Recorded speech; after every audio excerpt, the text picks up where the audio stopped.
بتلاوت القرآن، بچہ جب لب کھولے تو اس کے لبوں پہ قرآن جاری۔ سبحان اللہ۔ آپ کتنے خوش نصیب ہیں یہ چھوٹے چھوٹے بچے۔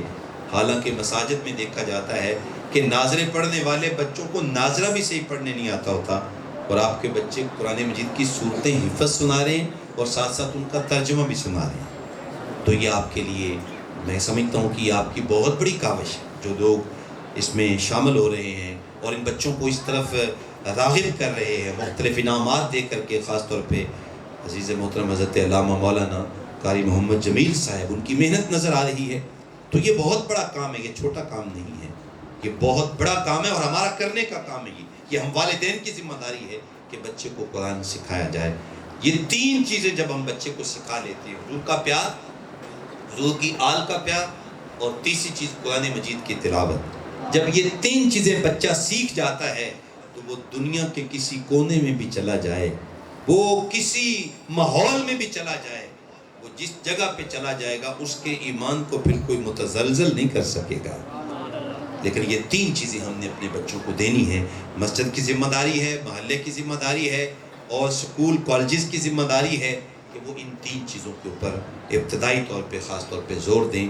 آج قرآن مجید کی تلاوت کے حوالے سے ہم بہت پیچھے ہیں۔ اس وقت بڑی شرمندگی ہوتی ہے جب مساجد میں بس اوقات نماز پڑھتے ہیں تو امام مسجد کا اپنا تلفظ ہی ٹھیک نہیں ہوتا، ان کو خود کوئی قرآن صحیح نہیں پڑھنا آتا ہوتا۔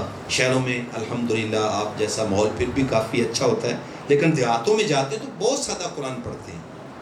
حتیٰ کہ ہمارے کئی پیران عظام دیکھے گئے ہیں کہ جو بڑے اچھے ہیں وہ دم بھی بڑے بڑے بڑے کرتے ہیں، لوگ ان کے دموں پہ آتے بھی ہیں، قطاریں بھی لگی ہوتی ہیں اور تویز بھی بڑے لکھتے ہیں، لیکن بدقسمتی سے قرآن ان کو بھی صحیح پڑھنا نہیں آتا ہوتا۔ جب پیروں کا یہ حال ہے، یہ بات تھوڑی سی تلخ ہے لیکن حقیقت پہ مبنی بات کر رہا ہوں، تھوڑا سا ہم دماغ بھی درست کریں۔ جب پیران عظام کا یہ حال ہے اور جو نمازیں پڑھا رہے ہیں عموماً سب کی بات نہیں، ان کا بھی یہ حال ہے، تو پھر عوام بیچاری کا کیا حال ہوگا؟ تو اس لیے اس چیز پہ کام کرنے کی ضرورت ہے۔ اپنے مدارس کو مضبوط کریں، اپنی مسجد کے اندر جو ناظرے کا سسٹم ہے بچوں کا اس کو مضبوط کریں، جو بچیوں کا سسٹم ہے اس کو ہم مضبوط کریں۔ انشاءاللہ تعالی اس کے بڑے اثرات ہیں۔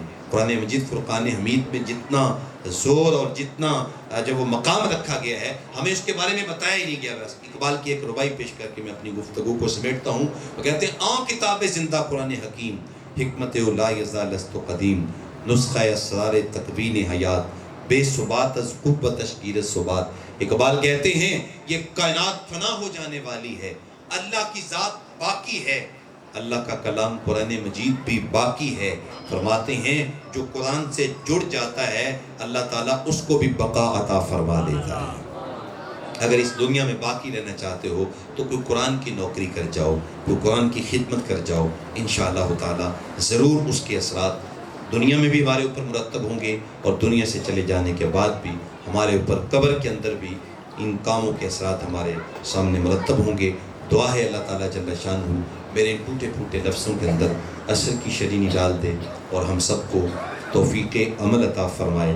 ماشاءاللہ آپ نے بڑی محبت فرمائی اور میری سادہ سی گفتگو کو بڑے دل جمی کے ساتھ اور بڑے اطمینان کے ساتھ، ورنہ یہ بچے تو بالکل خاموشی اختیار کرتے ہی نہیں ہوتے، لیکن الحمدللہ گرمی بھی تھی تو اللہ تعالیٰ جل شانہ آپ کی محبت اور جن احباب نے آج کی اس مجلس کو اس انداز کے ساتھ سجانے میں، تمام کرنے میں جو ہے وہ کوشش کی ہے، دعا ہے اللہ تعالیٰ ہر ایک کو اتنا دے کسی چیز کی بھی کوئی کمی باقی نہ رہے۔